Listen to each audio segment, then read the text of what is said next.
Hello students, welcome to Learn India Everyday platform run by एल्कारो career institute. मैं doctor Manoj, आपकी physics faculty.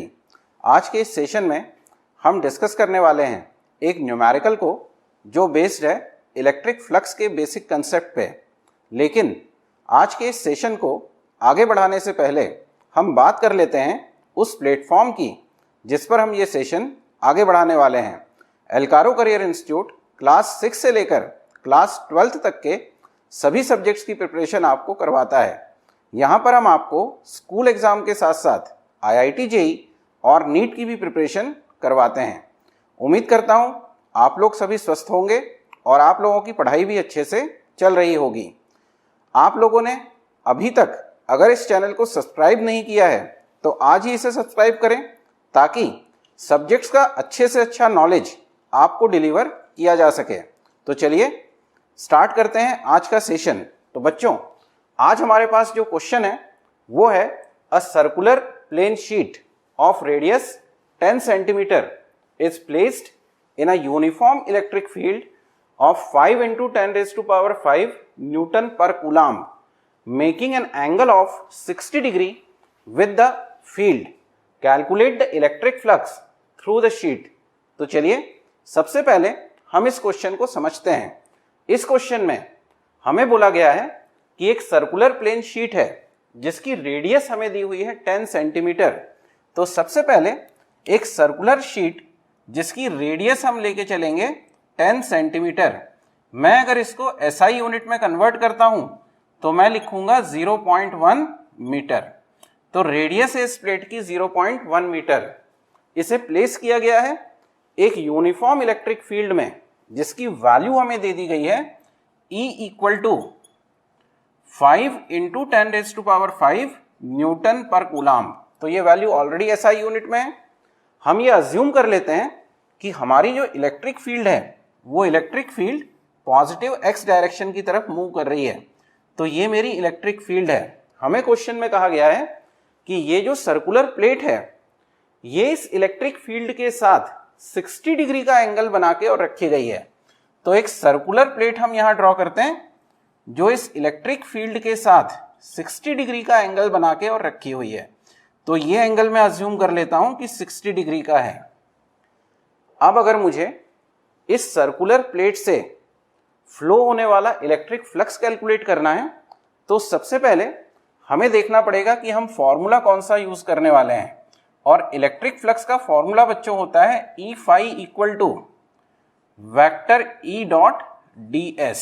Vector ds मैं इसको लिख सकता हूं E ds cos थीटा।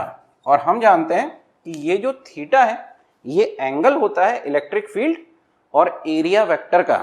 तो सबसे पहले हमें यहां कैलकुलेट करना पड़ेगा इस एंगल थीटा को। अगर मैं इस प्लेन सर्कुलर शीट के परपेंडिकुलर एक यूनिट वेक्टर ड्रॉ करूं तो ये कुछ इस तरह से N आएगा। हमें यहां बोला गया है कि ये जो एंगल है प्लेट का इलेक्ट्रिक फील्ड के साथ ये है आपका 60 डिग्री और कंप्लीट एंगल ये क्योंकि मैं नॉर्मल लेके चला हूं N को इस सरफेस के साथ तो ये एंगल होगा 90 डिग्री। तो इलेक्ट्रिक फील्ड के साथ इस N या एरिया वेक्टर का जो डायरेक्शन आएगा वो एंगल मुझे मिलेगा 90 - 60 = 30 डिग्री। तो इस क्वेश्चन में हमारे पास थीटा की वैल्यू कितनी होगी 30 डिग्री। अब हम यहां वैल्यूज को सब्स्टिट्यूट करें तो इलेक्ट्रिक फील्ड की वैल्यू मुझे दी हुई है 5 × 10⁵ न्यूटन पर कूलम्ब। ds मतलब हो गया area of that plane sheet और एरिया को हम लिखते हैं πr²।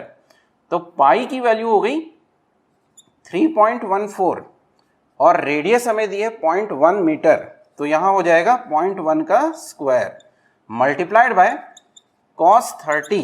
मैं अगर यहां इस cos 30 की वैल्यू भी सब्स्टिट्यूट करता हूं तो मैं लिखूंगा 5 × 10⁵ इंटू 3.14 इंटू 0.1 का स्क्वायर हम करेंगे तो हमें मिल जाएगा 0.01 इंटू cos 30 की वैल्यू होती है √3/2।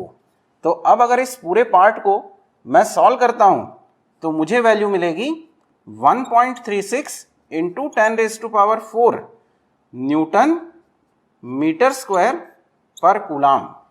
तो मैं इस तरह से इस इलेक्ट्रिक फ्लक्स की वैल्यू को कैलकुलेट कर सकता हूं।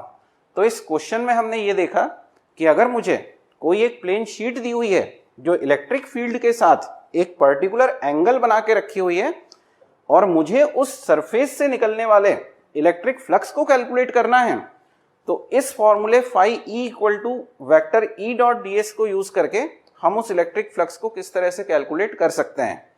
तो आज के सेशन में हमने इलेक्ट्रिक फ्लक्स के ऊपर बेस एक न्यूमेरिकल को सॉल्व किया।